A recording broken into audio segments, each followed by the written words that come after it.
You're live. All right. Hello, everyone. Hi, thank you for coming before the board meeting, so we could get through some of these items. It was tough getting a quorum this time. First thing is the treasurer's report, Karen. Sure. Reviewing this, I don't see anything out of the ordinary. Everything is pretty much on target. The discrepancy between the budget and the actual is just a timing issue. Other than that, I think we're more in good shape as far as the budget is concerned. And I'll present this at the board meeting, at the next board meeting in an hour. Okay? Yes, sorry. David can't find his name. Can't find my name? I Right? thought it was in your office, so I didn't even look for I it. thought it was Sorry. too. Okay. So I'm sure you all remember a couple years ago, we decided to just do reviews with Bob Crystal's office at a June year end and then at the regular year end. Yeah. So attached with your finance committee minutes you have, or finance committee material, there we go.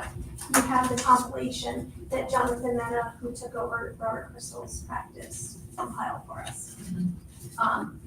The only items to note, just in case anyone noticed it, was escrow payable is larger than what it normally is, and that's because we had a payment come in on June 30th, and it wasn't paid out till July 15th.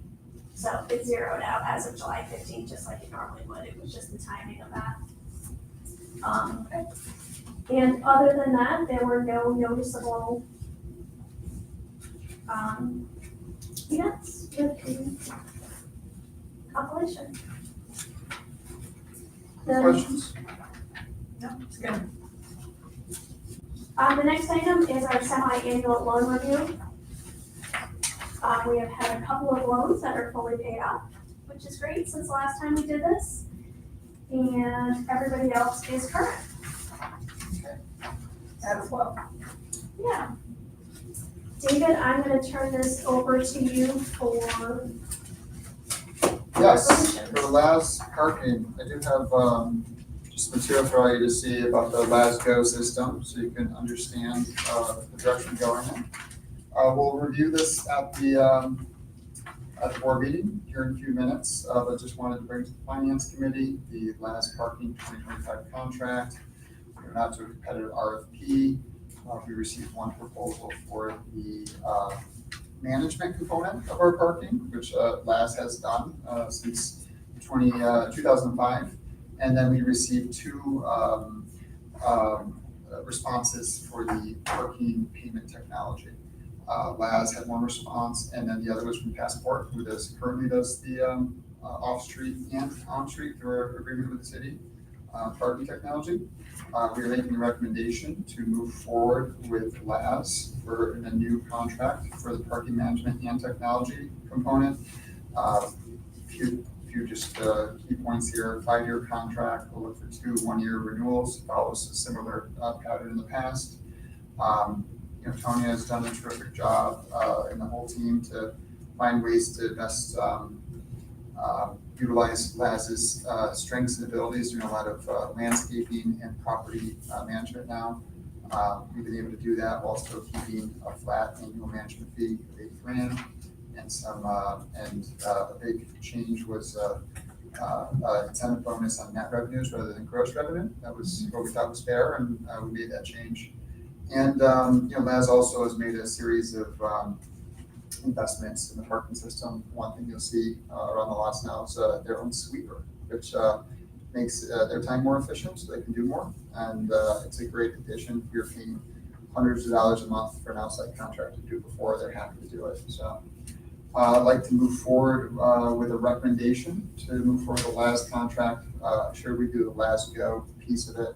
We can talk more about it at the board meeting, but it's a easier way for people to pay for parking on street and off street. And then the board will also act on entering into an agreement with City of Schenectady. We presented to the city council last week about the change from Passport, and everyone seemed amenable to the change, which will save us money and be a better service. Yeah, the big plus to LASGO is you no longer have to download an app. You just scan the QR code and you can pay for your parking.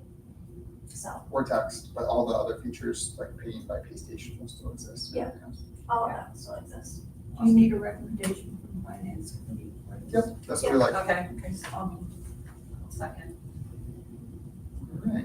All in favor? Aye. Next piece that we wanted to get approval from the finance committee is we entered into a lease at the Middle Lane Apartments we refer to as the end cap, just over 2,300 square feet. We entered into that lease in 2024 as part of the refinancing and further enhancing that positive development. The board approved us participating with the Simone's project to move their commissary kitchen over there. As part of that, they wanted to take our lease and sublet it, which was great. It was what the board intended to do, a way for us to support it. We got them to consider just terminating our lease with a prepayment penalty for the 3 years we were going to sublet it at no cost. So less exposure to our entity. Developer's happy, Simone's is happy, and we don't have to worry about having any role if, God forbid something happens over there. Any questions? Thank you. You need a motion and a second on that? So moved. Second. Okay. The next item is the Erie Boulevard self-storage project. The life storage, we approved the project a few years ago. There's a pilot agreement there because there was considerable environmental cleanup.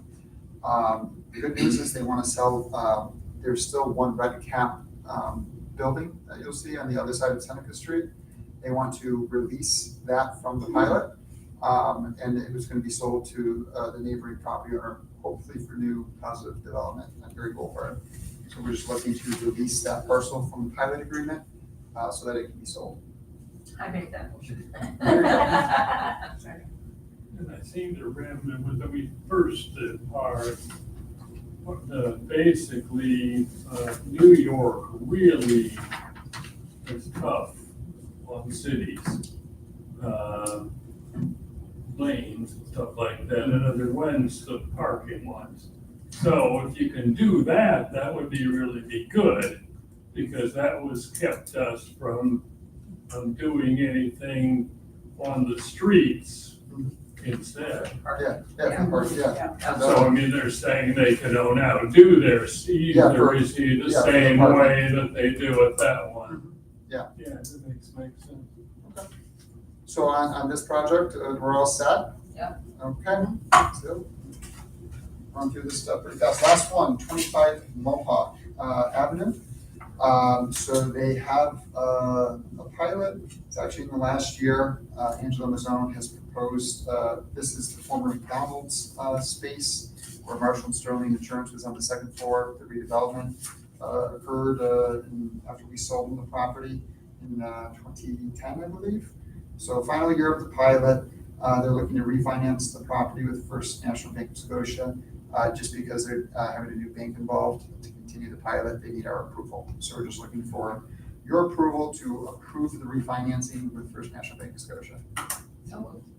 Second. All in favor? Aye. All right, that's it for the Finance Committee. Any other questions? I think we're good. 4:53, I'll make a motion to, Motion to adjourn? I'll move. Second? perfect. Brad, second. All those in favor? Aye. Thank you.